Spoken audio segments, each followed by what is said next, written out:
Today we're here talking about blended learning and the administrator's role in coaching teachers and staff in the essentials of blended learning. So we're really excited to have Mr. Jeff Wesley with us. Jeff is the principal at Somerset High School. Jeff, thanks, man, for being with us today and sharing some of your journey. Now, listen, I heard you talk recently about how you and the staff at Somerset really worked pretty hard at engaging students through some digital strategies. And so I think there's some great takeaways for all of us as building administrators. So would you care to share a little bit of that story with us today? Absolutely, and thanks for including me and asking me to be here, part of this, share some of our story.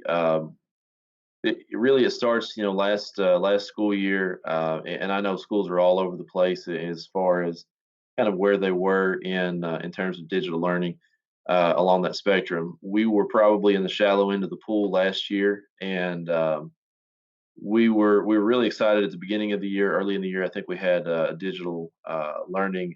Matter of fact, I think it was Google Classroom and G Suite of products. I think Laura Raganos did a training with our staff, and they were really excited about that. I was pleased at how well they kind of adapted and picked that up.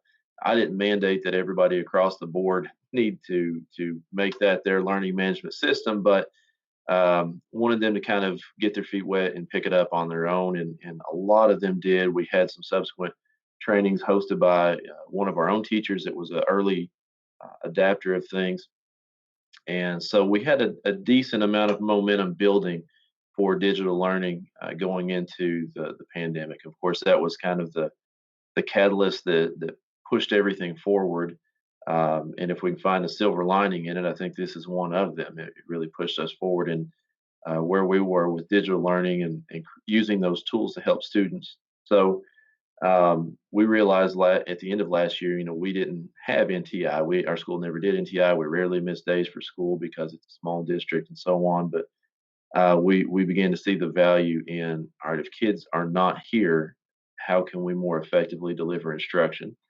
And so that was the natural lead in for this school year, and we knew that we were going to have to get everybody at least to some kind of a novice level of understanding of digital learning and a learning management system, and that brought us to some training at the beginning of the year. Myself, my assistant principal, and we tapped some of our teachers on the shoulder that we knew were early innovators of various technologies, and asked them to help share. And we did a kind of a 2 day, we called it a boot camp for digital learning, and just introduced G Suite, Google Classroom, how to effectively maneuver through those things and create collaborative experiences for students, how to work smarter, not harder, and then allowed some of the teachers to share some of the tools that they were already using and how effective they were. And we were really, really pleased in the beginning, just the camaraderie amongst the staff, the number of teachers that were willing to step up and say, hey, I do it this way. Now, if you do this, this won't work. Here's the best way to do that. And so, just that collaborative nature in the beginning was really, really big for us, and has pushed us much further down the road. Um, and that's kind of, I would say we are much, much further down that spectrum of proficiency with digital learning at this point, and our students are certainly the beneficiaries of that teacher learning, which is going to help with student learning.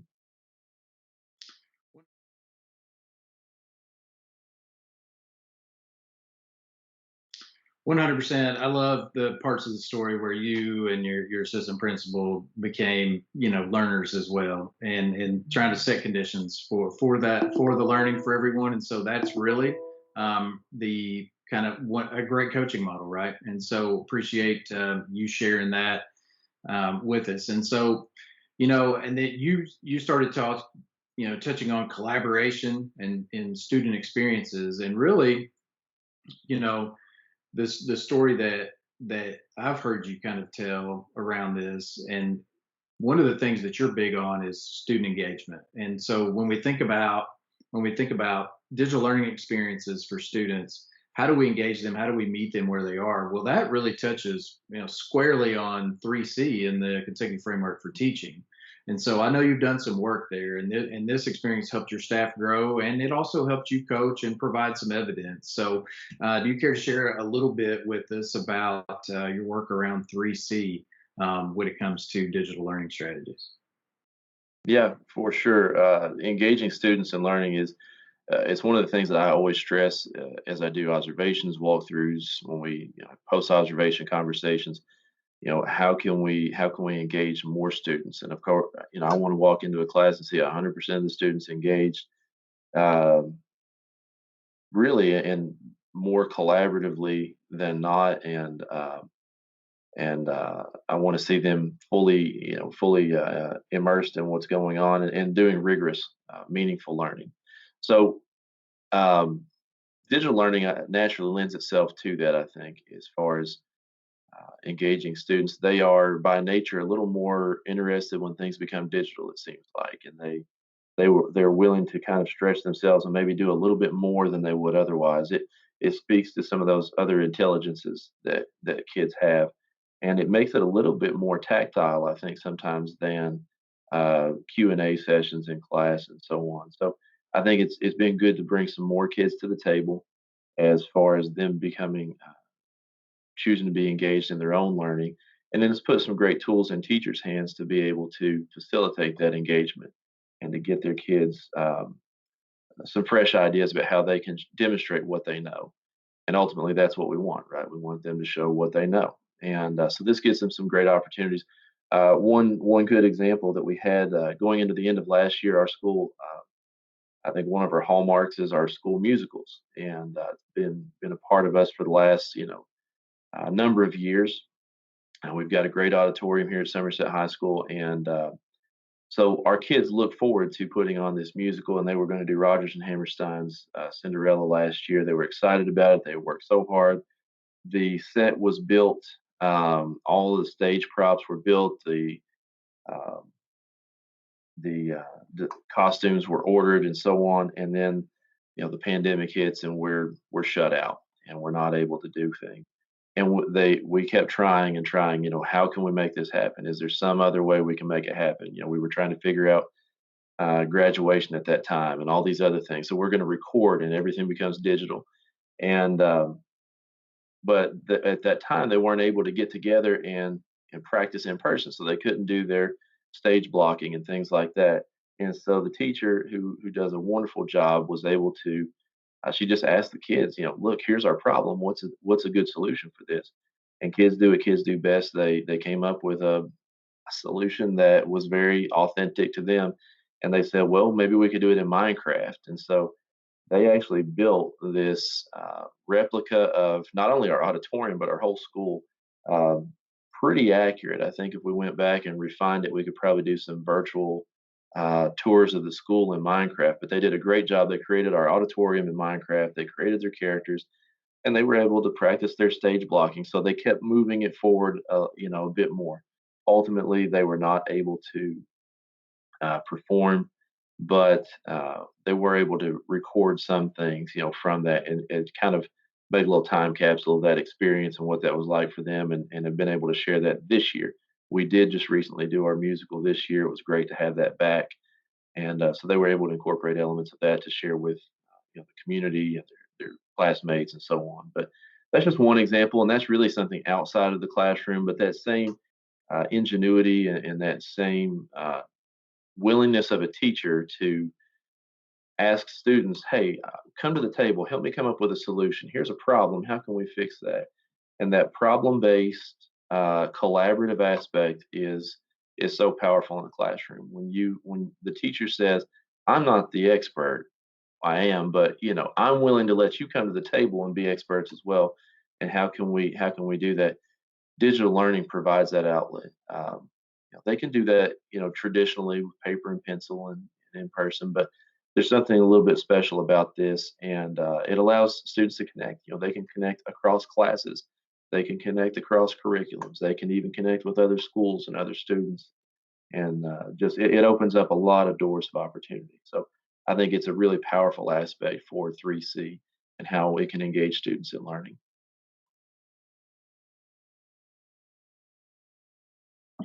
Absolutely. It's a great story that really connects, meeting students where they are, being able to hook and, you know, pull them in and engaging and in learning. And it's fun that they used Minecraft to be able to solve that problem. It's authentic. It was a genuine issue, right? And so kids were able to respond, and the teacher helped facilitate that, and that's great. And that really connects us, Jeff. As a principal, you know the P-cell standards is something you've talked about staff growth, but P-cell is kind of one of the markers for us as administrators on kind of our role and how we can grow. And I know this has helped you.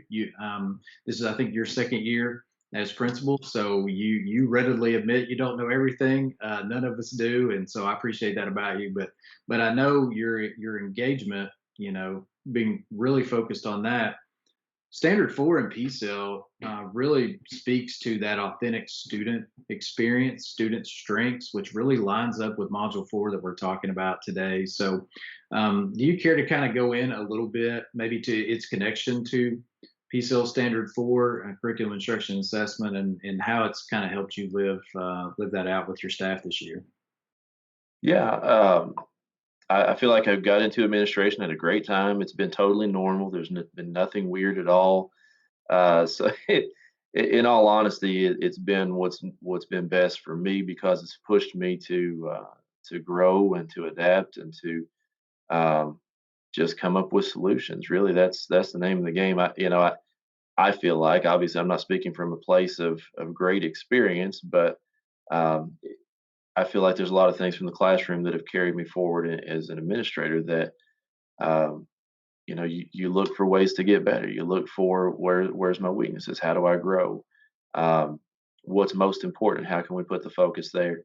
And curriculum instruction and assessment is right there at the heart of the most important aspects of what we do.